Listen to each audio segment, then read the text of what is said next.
भगवान शिव अपने शरीर पर भस्म क्यों लगाते?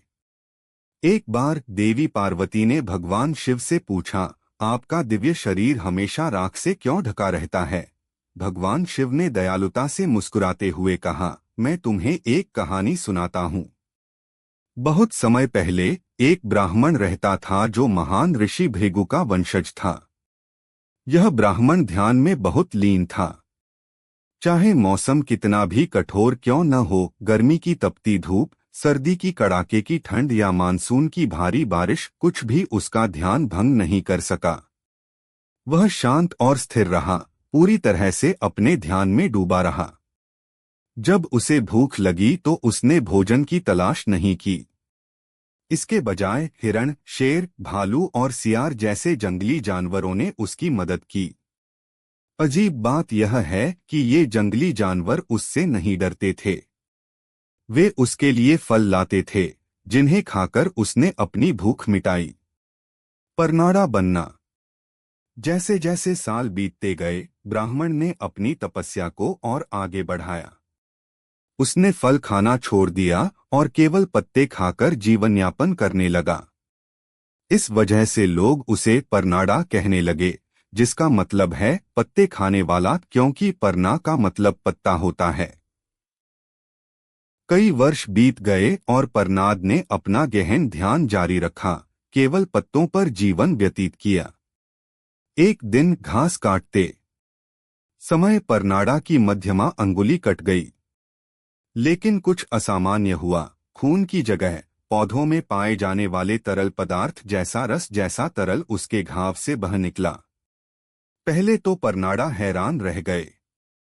फिर उन्हें एहसास हुआ, ऐसा इसलिए हुआ होगा क्योंकि मैंने इतने सालों से सिर्फ पत्ते खाए हैं। मेरा शरीर बदल गया है। परनादा का गर्व। इस बदलाव पर गर्व महसूस करते हुए परनादा खुशी से उछल पड़े। उन्होंने कहा, मुझे देखो, मेरी तपस्या इतनी शक्तिशाली है कि मेरा खून पौधे के रस में बदल गया है। अपनी उपलब्धि की प्रशंसा करते हुए उसका हृदय गर्व से भर गया। भगवान शिव का सबक। भगवान शिव परनद को लगातार देख रहे थे। उन्होंने परनद के मन में बढ़ते अहंकार को देखा और उसे सबक सिखाने का फैसला किया। एक साधारण ब्राह्मण का वेश धारण करके भगवान शिव परनद के सामने प्रकट हुए।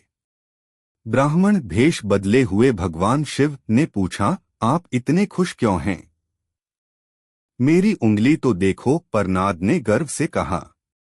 मेरा खून रस में बदल गया है।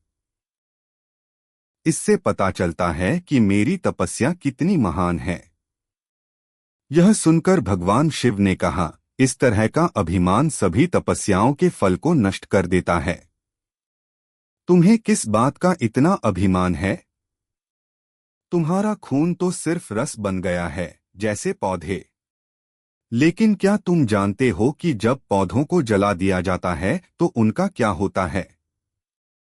वे राख में बदल जाते हैं। दिव्य रहस्योद्घाटन।